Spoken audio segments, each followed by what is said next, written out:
ನಮಸ್ಕಾರ ಸ್ನೇಹಿತರೆ, ಹೇಗಿದ್ರೆ ಎಲ್ಲರೂ ಚೆನ್ನಾಗಿದ್ದಾರೆ ಅನ್ಕೊಂಡು ಸ್ನೇಹಿತರೆ. ಎಲ್ರಿಗೂ SPB ಮೀಡಿಯಾದ ಮತ್ತೊಂದು ವಿಡಿಯೋಕ್ಕೆ ತಮಗೆಲ್ರಿಗೂ ಸುಸ್ವಾಗತ. ಸ್ನೇಹಿತರೆ, 2025ರ ಈ ಒಂದು ವರ್ಷದಲ್ಲಿ ವೃಷಭ ರಾಶಿಯವರಿಗೆ ನವೆಂಬರ್ 23ರ ನಂತರ ಏನೆಲ್ಲ ಬದಲಾವಣೆಗಳು ಆಗಲಿದೆ. ಈ ತಿಂಗಳ ಗ್ರಹ ಸಂಚಾರದ ಪ್ರಕಾರ ಈ ವೃಷಭ ರಾಶಿಯವರಿಗೆ ಸಂಬಂಧಪಟ್ಟಂತೆ ನಿಮ್ಮ ವೃತ್ತಿ, ಆರೋಗ್ಯ, ವೈವಾಹಿಕ ಜೀವನ, ಆರ್ಥಿಕ ಸ್ಥಿತಿ, ಕೌಟುಂಬಿಕ ಜೀವನ, ವ್ಯವಹಾರ ಮತ್ತು ಶಿಕ್ಷಣದಲ್ಲಿ ಏನೆಲ್ಲ ಬದಲಾವಣೆಗಳನ್ನು ಕಂಡಿದ್ದೀರಿ, ಯಾವ ವಿಷಯದಲ್ಲಿ ಬಹಳ ಎಚ್ಚರಿಕೆಯನ್ನು ವಹಿಸಬೇಕು, ಯಾವ ವಿಷಯದಲ್ಲಿ ಲಾಭಗಳನ್ನು ಕಂಡಿದ್ದೀರಿ, ಹಾಗೆಯೇ ಇರುವಂತಹ ಸಮಸ್ಯೆಗಳಿಗೆ ಸರಳ ಪರಿಹಾರವನ್ನು ಕೂಡ ಇದೇ ವಿಡಿಯೋದಲ್ಲಿ ತಿಳಿಸ್ಕೊಡ್ತಾ ಹೋಗ್ತೇನೆ ಸ್ನೇಹಿತರೆ. ಆದ್ದರಿಂದ ವಿಡಿಯೋನ ಸ್ಕಿಪ್ ಮಾಡದೆ ಇಲ್ಲಿಂದ ಕೊನೆ ತನಕ ನೋಡ್ತಾ ಬನ್ನಿ. ಸ್ಕಿಪ್ ಮಾಡಿ ವಿಡಿಯೋನ ನೋಡೋದ್ರಿಂದ ಅಷ್ಟು ಇನ್ಫಾರ್ಮೇಷನ್ ಅರ್ಥ ಆಗೋದಿಲ್ಲ ಸ್ನೇಹಿತರೆ. ಸೊ ಫಸ್ಟಿಂದ ಎಂಡ್ ತನಕ ವಿಡಿಯೋನ ವಾಚ್ ಮಾಡಿ. ಹಾಗೆ ನಮ್ಮ ಈ ವಿಡಿಯೋ ಇಷ್ಟ ಆಗಿತ್ತು ಅಂದರೆ ವಿಡಿಯೋಗೆ ಒಂದು ಲೈಕ್ ಮಾಡಿ ಸ್ನೇಹಿತರೆ. ಯಾರಿನ್ನೂ ನಮ್ಮ ಚಾನಲ್ನ ಸಬ್ಸ್ಕ್ರೈಬ್ ಮಾಡ್ಕೊಂಡಿಲ್ಲ ಅವರು ಈಗಲೇ ಸಬ್ಸ್ಕ್ರೈಬ್ ಮಾಡ್ಕೊಳ್ಳಿ. ಸಬ್ಸ್ಕ್ರೈಬ್ ಮಾಡಿಕೊಂಡು ಪ್ರತಿನಿತ್ಯ ವಿಡಿಯೋನ ವಾಚ್ ಮಾಡ್ತಿರೋರಿಗೆ ಥ್ಯಾಂಕ್ ಯು ಸೊ ಮಚ್ ಅಂತ ಹೇಳ್ತಾ, ಇನ್ನು ತಡ ಮಾಡೋದು ಬೇಡ ಸ್ನೇಹಿತರೆ. ವೃಷಭ ರಾಶಿಯವರಿಗೆ ಈ ನವೆಂಬರ್ 23ರ ನಂತರ ಏನೆಲ್ಲ ಫಲಿತಾಂಶಗಳನ್ನು ಕಾಣಲಿದ್ದೀರಿ ಅಂತ ಒಂದೊಂದಾಗಿ ತಿಳಿಸ್ಕೊಡ್ತೋಗ್ತಾನೆ. ಅದಕ್ಕೂ ಮೊದಲು ಗ್ರಹಗಳ ಸಂಚಾರ ಹೇಗಿರಲಿದೆ ಅಂತ ಮೊದಲನೇದಾಗಿ ನೋಡ್ತಾ ಬರೋಣ ಸ್ನೇಹಿತರೆ. ಮೊದಲನೇದಾಗಿ ಗುರುಗ್ರಹದ ವಿಚಾರಕ್ಕೆ ಬರೋದಾದರೆ, ಗುರು ಕಟಕ ರಾಶಿಯ 3ನೇ ಮನೆಯಲ್ಲಿ ಈ ತಿಂಗಳು ಪೂರ್ತಿ ಉಚ್ಚ ಸ್ಥಿತಿಯಲ್ಲಿ ಇರಲಿದ್ದಾನೆ ಸ್ನೇಹಿತರೆ.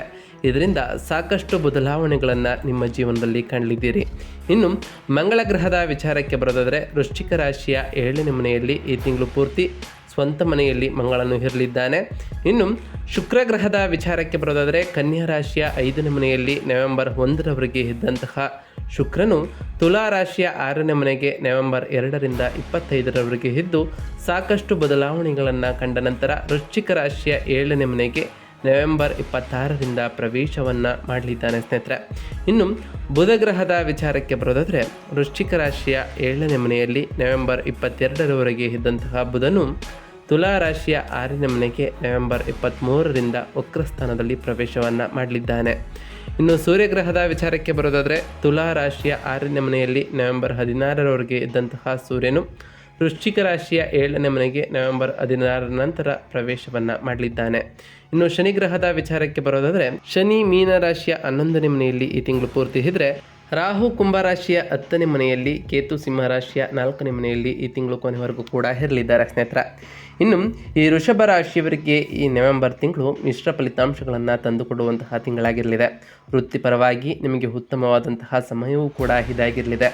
ನಿಮ್ಮ ರಾಶಿ ಅಧಿಪತಿ ಶುಕ್ರನು 6ನೇ ಮನೆಯಲ್ಲಿ ತನ್ನ ಸ್ವಂತ ರಾಶಿಯಲ್ಲಿ ನವೆಂಬರ್ 2ರಿಂದ 25ರವರೆಗೆ ಸಂಚರಿಸೋದರಿಂದ ನೀವು ಅಡೆತಡೆಗಳನ್ನು ನಿವಾರಿಸಲು ಮತ್ತು ನಿಮ್ಮ ದೈನಂದಿನ ಕೆಲಸಗಳನ್ನು ಚೆನ್ನಾಗಿ ನಿರ್ವಹಿಸಲು ಇದು ಸಹಾಯವನ್ನು ಮಾಡಲಿದೆ. ಅದರಲ್ಲೂ ಈ ತಿಂಗಳ ಕೊನೆಯ ವಾರಗಳು ಬಹಳ ಅನುಕೂಲಕರವಾಗಿರಲಿದೆ. ಏಕೆಂದರೆ 6ನೇ ಮನೆಯಲ್ಲಿ ಸೂರ್ಯ ನವೆಂಬರ್ 16ರವರೆಗೆ ಇದ್ದ ಕಾರಣ, ಅದಾದ ನಂತರ ನವೆಂಬರ್ 16ರ ನಂತರ ಪ್ರವೇಶವನ್ನು ಮಾಡಿರೋ ಕಾರಣ ಸ್ಪರ್ಧಿಗಳ ಮೇಲೆ ನಿಮ್ಮ ಪ್ರಾಬಲ್ಯವು ಕೂಡ ದೊರೆತು ಹೋಗ್ತದೆ. ಅದರಲ್ಲೂ ಈ 3ನೇ ವಾರದಿಂದ ನಿಮ್ಮ ಗಮನ ಸಂಪೂರ್ಣವಾಗಿ ನಿಮ್ಮ 7ನೇ ಮನೆಯ ಮೇಲೆ ಬದಲಾಗ್ತಾ ಹೋಗ್ತದೆ. ಇದು ಕುಜ ತಿಂಗಳ ಪೂರ್ತಿ ತನ್ನ ರಾಶಿಯಲ್ಲಿ ಇರೋ ಕಾರಣ ಅವನೊಂದಿಗೆ ಸೂರ್ಯ, ಶುಕ್ರ ಮತ್ತು ಇದು ನಿಮ್ಮ ವೈಯಕ್ತಿಕ ಮತ್ತು ವೃತ್ತಿಪರ ಸಂಬಂಧಗಳಲ್ಲಿ ಅಧಿಕ ಕ್ರಿಯಾಶೀಲತೆ, ಉತ್ಸಾಹ ಮತ್ತು ಸಂಭಾವ್ಯ ವಿವಾದಗಳನ್ನು ಕೂಡ ಸೂಚಿಸ್ತದೆ. ಅದರಿಂದ ಬಹಳ ಎಚ್ಚರಿಕೆಯಿಂದಲೂ ಕೂಡ ಈ ರಾಶಿಯವರು ಇರಬೇಕಾಗಿರ್ತದೆ. ಇನ್ನು ವೃತ್ತಿ ಮತ್ತು ಉದ್ಯೋಗದ ವಿಚಾರಕ್ಕೆ ಬರೋದಾದರೆ, ಈ ನವೆಂಬರ್ 22ರ ನಂತರ ಉದ್ಯೋಗದ ವಿಚಾರದಲ್ಲಿ ನಿಮಗೆ ಉತ್ತಮವಾದಂತಹ ಸಮಯ ಕಾಣಿಸಲಿದೆ. ಅದರಲ್ಲೂ 3ನೇ ವಾರದಿಂದ ಶುರುವಾಗಿದೆ ಸ್ನೇಹಿತರೆ. ನೀವು ಹೆಚ್ಚುವರಿ ಸಮಯ ಕೆಲಸ ಮಾಡುವುದು ಅಥವಾ ಗ್ರಾಹಕರು ಅಥವಾ ಪಾಲುದಾರರ ಸಂಬಂಧಪಟ್ಟಂತೆಯೇ ಹೆಚ್ಚುವರಿ ಜವಾಬ್ದಾರಿಗಳನ್ನು ಕೂಡ ನೀವು ನಿರ್ವಹಿಸಬೇಕಾಗ್ಬೋದು ಸ್ನೇಹಿತರೆ. ಕಚೇರಿಯಲ್ಲಿ ನಿಮ್ಮ ಸ್ಥಾನ ಸುಧಾರಿಸಲಿದೆ ಮತ್ತು 10ನೇ ಮನೆಯಲ್ಲಿ ರಾಹು ಇರುವುದರಿಂದ ಈ ತಿಂಗಳಿನಲ್ಲಿ ಕೆಲವು ಉತ್ತಮ ಅವಕಾಶಗಳು ಕೂಡ ಲಭಿಸಲಿದೆ. ಈ ತಿಂಗಳಿನಲ್ಲಿ ನಿಮ್ಮ ಉದ್ಯೋಗ ಸ್ಥಾನ ಅಥವಾ ಸ್ಥಳದಲ್ಲಿ ಸ್ವಲ್ಪ ಬದಲಾವಣೆಗಳನ್ನು ಕೂಡ ಸೂಚಿಸಬಹುದಾಗಿದೆ. ಇತರರ ಕೆಲಸದಲ್ಲಿ ಹಸ್ತಕ್ಷೇಪವನ್ನು ಮಾಡಲಿಕ್ಕೆ ಹೋಗಬೇಡಿ, ಏಕೆಂದರೆ ಅದು ಅವರ ಕೆಲಸವನ್ನು ನೀವೇ ಪೂರ್ಣಗೊಳಿಸಬೇಕಾದಂತಹ ಪರಿಸ್ಥಿತಿಯು ಕೂಡ ನಿಮಗೆ ಎದುರಾಗಬಹುದು. ಅದರಿಂದ ಎಚ್ಚರಿಕೆಯಿಂದ ಇರಬೇಕಾಗಿರುತ್ತದೆ. ಇನ್ನು ಆರೋಗ್ಯದ ವಿಚಾರಕ್ಕೆ ಬರೋದಾದರೆ, ಆರೋಗ್ಯದ ದೃಷ್ಟಿಯಿಂದ ಈ ತಿಂಗಳು ಬಹಳ ಚೆನ್ನಾಗಿರಲಿದೆ. ನೀವು ಆರೋಗ್ಯ ಸಮಸ್ಯೆಗಳಿಂದ ಚೇತರಿಸ್ಕೊಳ್ತಾ ಹೋಗ್ತೀರಿ ಮತ್ತು ಈ ತಿಂಗಳಿನಲ್ಲಿ ದೊಡ್ಡ ಆರೋಗ್ಯ ಸಮಸ್ಯೆಗಳೇನು ಕಾಣಿಸ್ಕೊಳ್ಳಲ್ಲ ಸ್ನೇಹಿತರೆ. ನಿಮ್ಮ ರಾಶಿ ಅಧಿಪತಿ ಶುಕ್ರನು ತನ್ನ ಸ್ವಂತ ಸ್ಥಾನದಲ್ಲಿ ಅಂದರೆ ಮೂಲ ತ್ರಿಕೋನ ರಾಶಿಯಲ್ಲಿ ಸಂಚರಿಸುವ ಕಾರಣ ಇದು ನಿಮಗೆ ಸಹಾಯವನ್ನು ಮಾಡಲಿದೆ.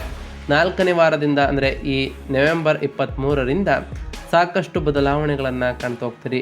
ಶುಕ್ರನು 7ನೇ ಮನೆಗೆ ಕುಜ ಮತ್ತು ಸೂರ್ಯನೊಂದಿಗೆ ಸೇರೋ ಕಾರಣ ನಿಮ್ಮಲ್ಲಿ ಕೆಲವರಿಗೆ ಕಿಡ್ನಿ ಅಥವಾ ಖಾಸಗಿ ಭಾಗಗಳಿಗೆ ಸಂಬಂಧಪಟ್ಟಂತೆಯೇ ಸಣ್ಣ ಆರೋಗ್ಯ ಸಮಸ್ಯೆಗಳು ಬರಬಹುದು. ಅದರಿಂದ ಎಚ್ಚರಿಕೆಯಿಂದ ಇರಿ. ಸಾಕಷ್ಟು ನೀರನ್ನು ಕುಡಿಯಿರಿ ಸ್ನೇಹಿತರೆ. ಹಾಗೆಯೇ ನಿಮ್ಮ ಸಮತೋಲಿತವಾದಂತಹ ಆಹಾರವನ್ನು ಕಾಪಾಡಿಕೊಳ್ಳಿ. ಪ್ರತಿದಿನ ವ್ಯಾಯಾಮ ಮತ್ತು ಧ್ಯಾನವನ್ನು ಅಳವಡಿಸಿಕೊಳ್ಳಿ ಸ್ನೇಹಿತರೆ. ಸಮತೋಲಿತವಾದಂತಹ ಆಹಾರ ಸೇವನೆಯನ್ನು ಮಾಡಿ. ಇನ್ನು ವ್ಯಾಪಾರ ಮತ್ತು ಪಾಲುದಾರಿಕೆಯ ವಿಚಾರದ ಬಗ್ಗೆ ಮಾತನಾಡ್ತಾ ಬರೋದಾದರೆ, ವ್ಯಾಪಾರಿಗಳಿಗೆ ಈ ತಿಂಗಳಿನಲ್ಲಿ ವ್ಯಾಪಾರ ಸ್ವಲ್ಪ ಸಾಮಾನ್ಯವಾಗಿರಲಿದೆ. ನೀವು ಹೆಚ್ಚು ಹೂಡಿಕೆ ಮಾಡಿ ಕಡಿಮೆ ಲಾಭವನ್ನು ಪಡೆಯುವಂತಹ ಚಾನ್ಸಸ್ ಎದುರಾಗ್ಬೋದು. ಅದರಿಂದ ಬಹಳ ಎಚ್ಚರಿಕೆಯಿಂದ ಇರಿ. ದೊಡ್ಡ ಹೂಡಿಕೆಗಳ ಮೇಲೆ ಇನ್ವೆಸ್ಟ್ ಮಾಡಲಿಕ್ಕೆ ಹೋಗಬೇಡಿ. ಅದರಿಂದ ಇದರ ಮೇಲೆ ಹೆಚ್ಚಿನ ಗಮನವನ್ನು ಹರಿಸಬೇಕಾಗಿರುತ್ತದೆ. ಮತ್ತು ಸರಿಯಾದ ಸಂಶೋಧನೆ ಇಲ್ಲದೆ ಹೂಡಿಕೆ ಮಾಡಲಿಕ್ಕೆ ಹೋಗಬೇಡಿ ಸ್ನೇಹಿತರೆ. 7ನೇ ಮನೆಯಲ್ಲಿ ತೀವ್ರವಾದಂತಹ ಕುಜ ಸೂರ್ಯ ಶಕ್ತಿಯ ಕಾರಣದಿಂದಾಗಿ ನಿಮ್ಮ ವ್ಯಾಪಾರ ಪಾಲುದಾರರೊಂದಿಗೆ ಸ್ವಲ್ಪ ತಪ್ಪು ತಿಳುವಳಿಕೆಗಳು ಕೂಡ ಕಾರಣವಾಗಬಹುದು. ಅನಗತ್ಯವಾದಂತಹ ವಾದಗಳಿಂದ ದೂರವಿರುವುದು ಬಹಳ ಮುಖ್ಯವಾಗಿರ್ತದೆ ಈ ವೃಷಭ ರಾಶಿಯವರಿಗೆ. ಇನ್ನು ವಿದ್ಯಾರ್ಥಿಗಳ ವಿಚಾರಕ್ಕೆ ಬರೋದಾದರೆ, ವಿದ್ಯಾರ್ಥಿಗಳಿಗೆ ಉತ್ತಮವಾದಂತಹ ಸಮಯ ಇದಾಗಿರಲಿದೆ. ನೀವು ಹಿರಿಯರು ಮತ್ತು ಶಿಕ್ಷಕರಿಗೆ ಸ್ವಲ್ಪ ಬೆಂಬಲವನ್ನು ಕೂಡ ದೊರೆಯಲಿದೆ ಸ್ನೇಹಿತರೆ. ನೀವು ಬಯಸಿದಂತಹ ಸಂಸ್ಥೆಗಳಲ್ಲಿ ಪ್ರವೇಶವನ್ನು ಕೂಡ ಪಡೆದು ಹೋಗ್ತೀರಿ. ನಿಮ್ಮ 5ನೇ ಮನೆಯ ಅಧಿಪತಿ ಬುಧ ವಕ್ರನಾಗೋ ಕಾರಣ ನೀವು ಹೆಚ್ಚುವರಿಯಾಗಿ ಕಷ್ಟವನ್ನು ಪಡಬೇಕಾಗಿರುತ್ತದೆ. ಸ್ಪರ್ಧಾತ್ಮಕ ಪರೀಕ್ಷೆಗಳನ್ನು ಬರೆಯುವವರು ಬಯಸಿದ ಫಲಿತಾಂಶವನ್ನು ಪಡೆಯಲು ಹೆಚ್ಚು ಕಷ್ಟಪಡಲೇಬೇಕಾಗಿರುತ್ತದೆ. ಮತ್ತು ಇದಕ್ಕೆ ನೀವು ಹಿಂಜರಿಯಬಾರದು ಸ್ನೇಹಿತರೆ. ಬಯಸಿದ ಫಲಿತಾಂಶಗಳನ್ನು ಪಡೆಯಲು ತೀವ್ರವಾಗಿ ಪ್ರಯತ್ನಿಸಿ. ಅದರಲ್ಲೂ ಹೊಸ ಕೌಶಲ್ಯಗಳನ್ನು ಕಲಿಬೇಕು ಅಂದ್ಕೊಂಡಿರೋ ಈ ರಾಶಿಯ ವಿದ್ಯಾರ್ಥಿಗಳಿಗೆ ಬಹಳ ಅನುಕೂಲಕರವಾಗಿರಲಿದೆ ಸ್ನೇಹಿತರೆ. ಇನ್ನು ಕುಟುಂಬ ಮತ್ತು ಸಂಬಂಧಗಳ ವಿಚಾರಕ್ಕೆ ಬರೋದಾದರೆ, ಕೌಟುಂಬಿಕ ದೃಷ್ಟಿಯಿಂದ ನಿಮಗೆ ಸಾಮಾನ್ಯವಾದಂತಹ ಸಮಯವಾಗಿರಲಿದೆ. ನೀವು ನಿಮ್ಮ ಮಕ್ಕಳು ಮತ್ತು ಕುಟುಂಬ ಸದಸ್ಯರೊಂದಿಗೆ ಕಡಿಮೆ ಸಮಯವನ್ನು ಕಳೆದು ಹೋಗ್ತೀರಿ. 4ನೇ ಮನೆಯಲ್ಲಿ ಕೇತು ಇರೋದರಿಂದ ನಿಮ್ಮ ಮನೆಯ ವಾತಾವರಣದಿಂದ ಸ್ವಲ್ಪ ದೂರವಿರುವಂತೆ ನಿಮಗೆ ಭಾವಿಸ್ಬೋದು. ಈ ತಿಂಗಳಿನಲ್ಲಿ ನಿಮ್ಮ ಜೀವನ ಸಂಗಾತಿಯ ದೂರದ ಪ್ರಯಾಣವನ್ನು ಕೂಡ ನೀವು ಮಾಡಬಹುದಾಗಿದೆ ಸ್ನೇಹಿತರೆ. ನಿಮ್ಮ 7ನೇ ಮನೆಯಲ್ಲಿ ಕುಜ ಸೂರ್ಯರ ಯುತಿಯು ನಿಮ್ಮ ಜೀವನ ಸಂಗಾತಿಯೊಂದಿಗೆ ತಪ್ಪು ತಿಳುವಳಿಕೆ ಅಥವಾ ವಾದಗಳಿಗೂ ಕೂಡ ಕಾರಣವಾಗಬಹುದು. ಇದು ನಿಮ್ಮಿಬ್ಬರ ಭಿನ್ನಾಭಿಪ್ರಾಯಕ್ಕೆ ಕೂಡ ಕಾರಣವಾಗಬಹುದು ಸ್ನೇಹಿತರೆ. ಆದ್ದರಿಂದ ಎಚ್ಚರಿಕೆಯಿಂದ ಇರಿ. ಮಾತಿನ ಮೇಲೆ ಗಮನವನ್ನು ಕೊಡಿ ಸ್ನೇಹಿತರೆ. ಬಹಳ ತಾಳ್ಮೆಯಿಂದ ಇರಿ ಸ್ನೇಹಿತರೆ. ನೀವು ಪ್ರಾಮಾಣಿಕವಾಗಿರಲು ಪ್ರಯತ್ನಿಸಿ ಮತ್ತು ನಿಮ್ಮ ಕೋಪವನ್ನು ನಿಯಂತ್ರಿಸಿ. 3ನೇ ಮನೆಯಲ್ಲಿ ಉಚ್ಚ ಸ್ಥಿತಿಯಲ್ಲಿ ಗುರು ಇರೋ ಕಾರಣ ಒಡ ಹುಟ್ಟಿದವರೊಂದಿಗೆ ಸಂಬಂಧಗಳು ಕೂಡ ಇನ್ನಷ್ಟು ಸುಧಾರಿಸಲಿವೆ ಸ್ನೇಹಿತರೆ. ಇನ್ನು ಈ ರಾಶಿಯವರಿಗೆ ಸಂಬಂಧಪಟ್ಟಂತೆ ಆರ್ಥಿಕ ವಿಚಾರದ ಬಗ್ಗೆ ಮಾತನಾಡ್ತಾ ಬರೋದಾದರೆ, ಆರ್ಥಿಕವಾಗಿ ಈ ನವೆಂಬರ್ 23ರ ನಂತರ ಉತ್ತಮವಾದಂತಹ ಸಮಯವಾಗಿರ್ತದೆ. ಏಕೆಂದರೆ 11ನೇ ಮನೆಯಲ್ಲಿ ಶನಿ ಇರೋ ಕಾರಣ ನಿಮ್ಮ ಆದಾಯದ ಹೆಚ್ಚಳವನ್ನು ಕೂಡ ನೋಡಿರ್ತೀರಿ. ಆದರೆ ಅದೇ ಸಮಯದಲ್ಲಿ ನೀವು ಮನರಂಜನೆ ಅಥವಾ ಮಕ್ಕಳ ಆರೋಗ್ಯ ಮತ್ತು ಸಾಲ ಪಾವತಿಗಳಿಗಾಗಿ ಹೆಚ್ಚು ಹಣವನ್ನು ಖರ್ಚು ಮಾಡಬಹುದು. 4ನೇ ಮನೆಯಲ್ಲಿ ಕೇತು ಇರುವ ಕಾರಣ ವಾಹನಗಳ ಮೇಲೆ ಅಥವಾ ಮನೆಯಲ್ಲಿ ಸ್ವಲ್ಪ ಹಣ ಖರ್ಚು ಮಾಡ್ಬೋದು ಸ್ನೇಹಿತರೆ. ಆದರೆ ಆಸ್ತಿ ವಿಷಯಗಳಲ್ಲಿ ಈ ರಾಶಿಯವರು ಬಹಳ ಜಾಗರೂಕರಾಗಿ ಇರಬೇಕಾಗಿರ್ತದೆ. ನಿಮ್ಮ 5ನೇ ಮನೆಯ ಅಧಿಪತಿ ಬುಧ ನವೆಂಬರ್ 23ರಿಂದ ವಕ್ರನಾಗೋ ಕಾರಣ ಹೂಡಿಕೆಗಳು ಈ ತಿಂಗಳು ಉತ್ತಮವಾಗಿರೋಲ್ಲ. ಹಾಗೆಯೇ ನಿಮ್ಮ ಹಣಕಾಸಿನ ಮೇಲೆ ಗಮನವನ್ನು ಕೊಡಿ. ಉಳಿತಾಯದ ಕಡೆ ಹೆಚ್ಚಿನ ಗಮನ ಕೊಟ್ಟು ಉಳಿಸಿದ್ದೇ ಆದರೆ ನಿಮ್ಮ ಆರ್ಥಿಕತೆಯಲ್ಲೂ ಕೂಡ ಯಾವುದೇ ಸಮಸ್ಯೆಗಳನ್ನು ನೀವು ಕಾಣಲಿಲ್ಲ ಸ್ನೇಹಿತರೆ. ಒಟ್ಟಾರೆಯಾಗಿ ಈ ನವೆಂಬರ್ 23ರ ನಂತರ ಒಂದಿಷ್ಟು ಸಕಾರಾತ್ಮಕವಾದ ಬದಲಾವಣೆಗಳ ಜೊತೆಗೆ ಒಂದಿಷ್ಟು ಎಚ್ಚರಿಕೆಯ ಸೂಚನೆಗಳನ್ನು ಕೂಡ ಕಾಣ್ತಾ ಬರ್ತೀರಿ. ಈ ನವೆಂಬರ್ 23ರ ನಂತರ ಈ ವೃಷಭ ರಾಶಿಯವರು ಮಾಡಬೇಕಾಗಿರುವಂತಹ ಸರಳ ಪರಿಹಾರಗಳೇನು, ಇರುವಂತಹ ಸಮಸ್ಯೆಗಳಿಗೆ ಏನೆಲ್ಲ ಪರಿಹಾರವನ್ನು ಮಾಡಬೇಕು ಅಂತ ಒಂದೊಂದಾಗಿ ತಿಳಿಸ್ಕೊಡ್ತಾ ಹೋಗ್ತಾನೆ ಸ್ನೇಹಿತರೆ. ಗಮನ ಬಿಟ್ಟು ನೋಡ್ತಾ ಬನ್ನಿ. 7ನೇ ಮನೆಯಲ್ಲಿ ಕುಜ ಮತ್ತು ಸೂರ್ಯನು ಇರೋ ಕಾರಣ ಪ್ರತಿ ಮಂಗಳವಾರದಂದು ಹನುಮಾನ್ ಚಾಲಿಸವನ್ನು ಓದಿ. ಹಾಗೆಯೇ ಬಹಳ ತಾಳ್ಮೆಯಿಂದ ಇರಿ ಸ್ನೇಹಿತರೆ. ನಿಮ್ಮ ಜೀವನ ಅಥವಾ ವ್ಯಾಪಾರ ಪಾಲುದಾರರೊಂದಿಗೆ ಅಹಂಕಾರಕ್ಕೆ ಹೋಗಬೇಡಿ. ಹಾಗೆಯೇ ಪ್ರತಿ ಮಂಗಳವಾರದಂದು ಓಂ ಅಂಗರಾಯಕಾಯ ನಮಃ ಎಂಬ ಮಂತ್ರವನ್ನು ಜಪಿಸಿ ಪ್ರತಿ ಭಾನುವಾರ ಆ ಸೂರ್ಯದೇವನಿಗೆ ಆರ್ಘ್ಯವನ್ನು ಅರ್ಪಿಸಿ ಸ್ನೇಹಿತರೆ.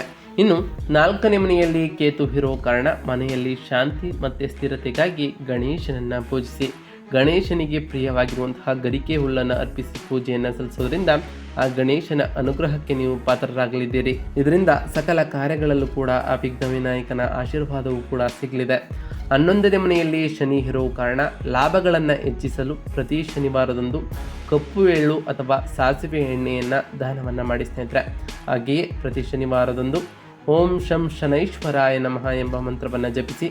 ಸಾಧ್ಯವಾದರೆ ಶನಿದೇವರ ದೇವಾಲಯಕ್ಕೆ ತೆರಳಿ ಶನಿದೇವರಿಗೆ ಪ್ರಿಯವಾಗಿರುವಂತಹ ಕಪ್ಪು ಎಳ್ಳಿನ ಬತ್ತಿಯನ್ನು ಶನಿದೇವರ ದೇವಸ್ಥಾನದಲ್ಲಿ ಹಚ್ಚೋದ್ರಿಂದ ಸಾಕಷ್ಟು ಬದಲಾವಣೆಗಳನ್ನು ನಿಮ್ಮ ಜೀವನದಲ್ಲಿ ಕಾಣ್ತಾ ಬರ್ತೀರಿ.